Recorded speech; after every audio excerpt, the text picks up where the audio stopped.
What's going on, world? Thank you, everybody, again for tuning in to another episode of the Hood Paralegal Podcast. And this is part two of our cycle breaking series that we doing. The whole mission of this cycle breaking mission is, to break cycles and put down the baggage of the past so we can step into a better future.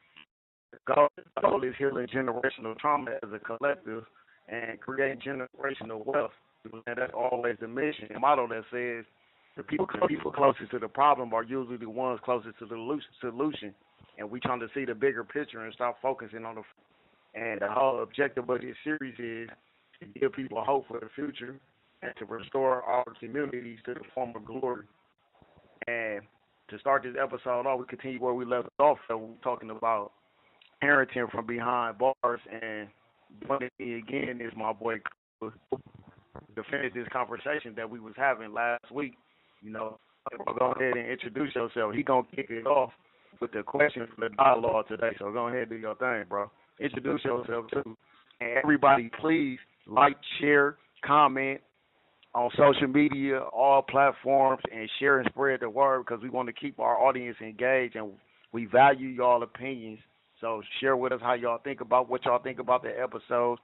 Y'all perspectives is everything. We thank everyone for all the support and taking time out y'all schedule to come chill and chop it up and spend some time with Hood Paralegal Podcast. Go ahead, bro. What's up, world? This Koba. Much appreciation to the Hood Paralegal Podcast and Jay Renee.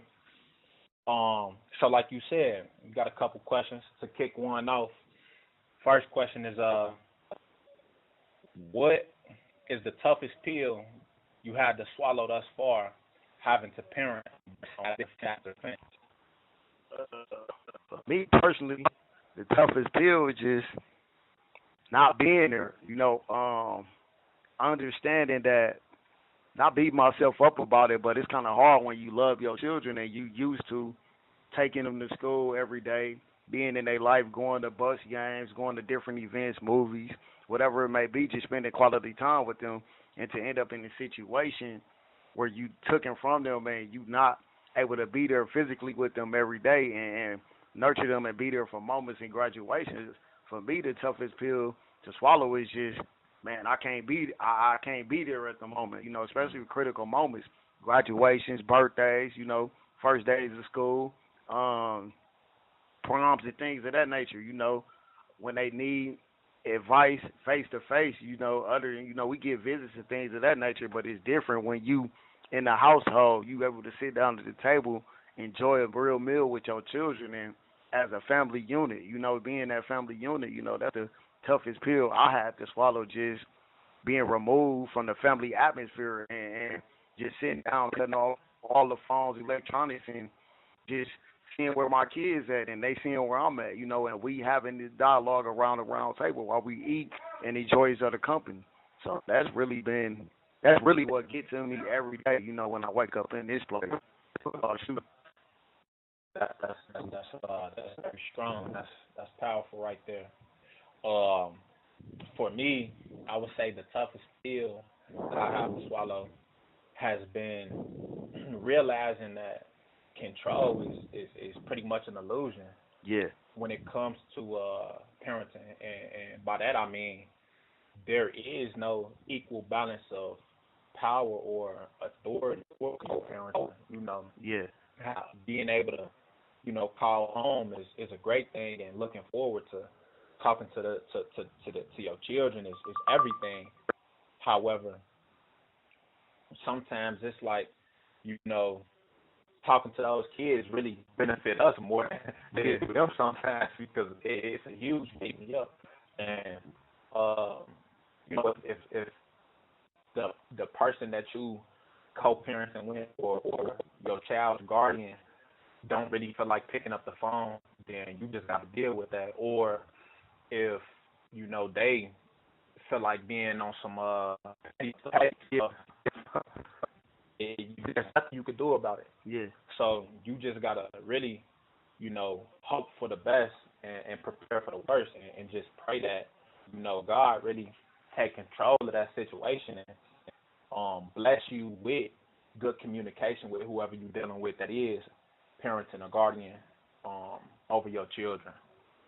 And I agree with that. You know, that's always a fear. You know, with me, like you know what I'm saying, like communication is everything, and I know like I make a lot of mistakes communicating. You know, and trying to because we not mind readers, we can't read minds, and a lot of times like not understanding what as a mother on the other side of the fence having to deal with the everyday struggles of being a mother and a father, you know what I'm saying, by us not being there, sometimes I got to put myself in my children's mother's shoes, you know, and It's a that, very humbling experience. yeah, man, because, and it really helps me see, like, man, like, what she doing, it's not easy, and it makes me respect her even more and salute her, you know what I'm saying, like, and a lot of times, like, I don't know, she probably gets out, like, they probably my kids and they mother probably get tired of me telling me I'm proud, telling them I'm proud of them because I say it every conversation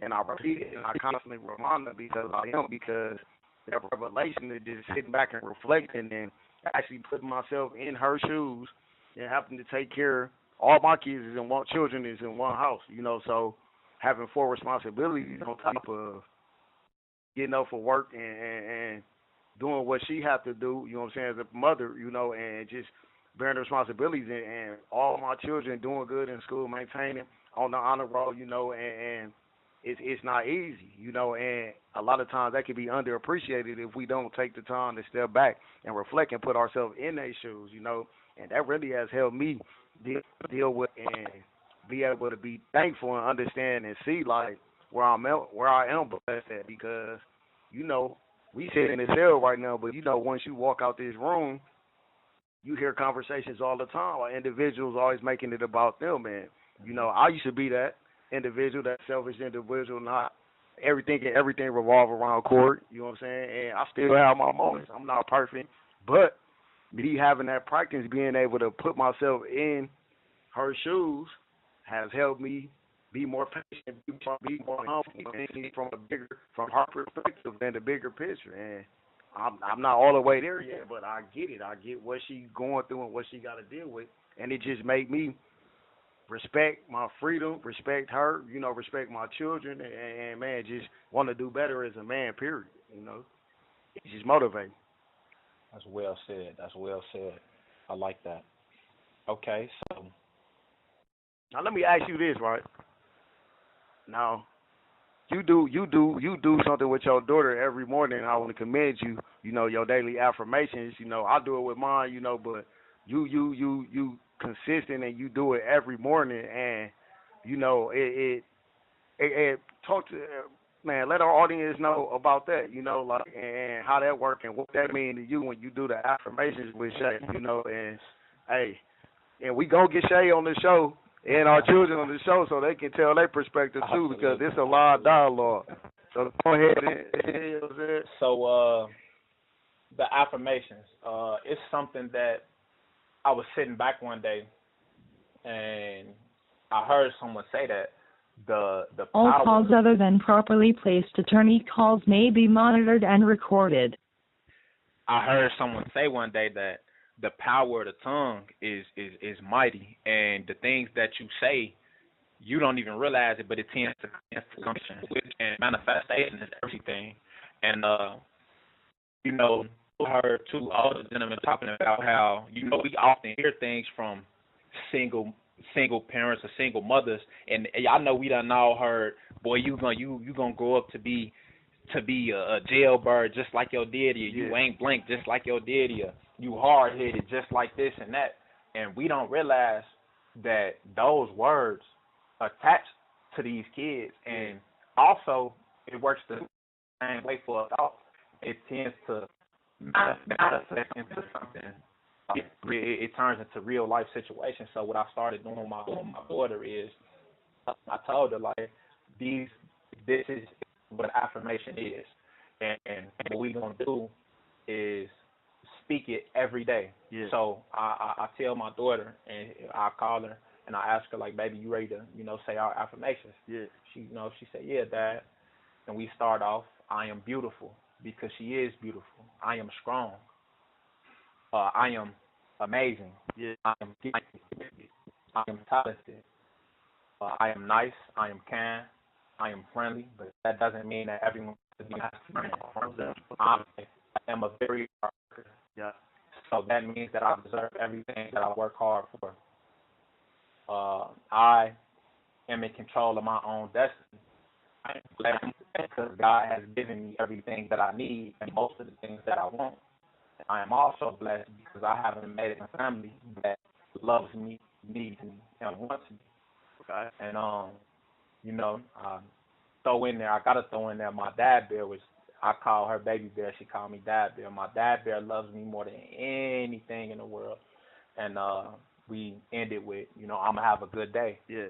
And she looks forward to that. And not only does she look forward to that, but she knows that those words are true. Yeah. And from when we first started doing these affirmations every morning till now, I can see a big difference in not only her confidence, but the way that she treats other people, she talks to other people, and her self-belief is something that's rooted inside her. Okay.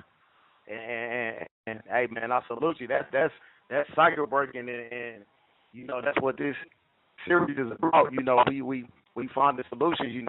See the problems, but we also point out solutions, and I commend you for that solution and striving toward breaking the generational curses of speaking negativity into our children. The atmosphere, period, because life and death truly does lie in the power of the tongue.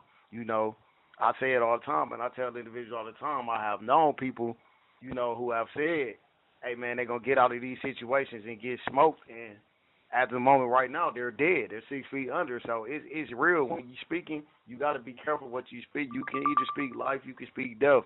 And a lot of us commit suicide by the things we say to ourselves. You got enough people speaking negativity into our life. So, hey, be aware of what you're saying to those, especially those around you, your children, and hey, I salute you like I said, and man, it's great to have these conversations. You should be able to have dialogue because a lot of times, as men, we not vulnerable. We talk that emotions is a bad thing, man, and when it comes to my children, I learned that vulnerability is everything. I go to therapy, and it's a healing journey, and truly say that it's working. I'm all for it. And I suggest it to anybody, because trauma is real. Generational curses is real. You know what I'm saying? And we gotta break them because a lot of people not conscious that we passing these things down to our children. You know what I'm saying? And we just trying to break the cycles, and we not trying. We going to break cycles. We are breaking cycles. So what I suggest everybody this week, man, hey, just start a ritual with your children. Any individual. If you got someone incarcerated, hey, just speak greatness into their life. If your children, whether it's your partner, whoever it is, man, just speak love and spread it. Spread positivity because your life may be the only Bible. 1 minute remaining. You can save somebody's life, man, and hey, stay.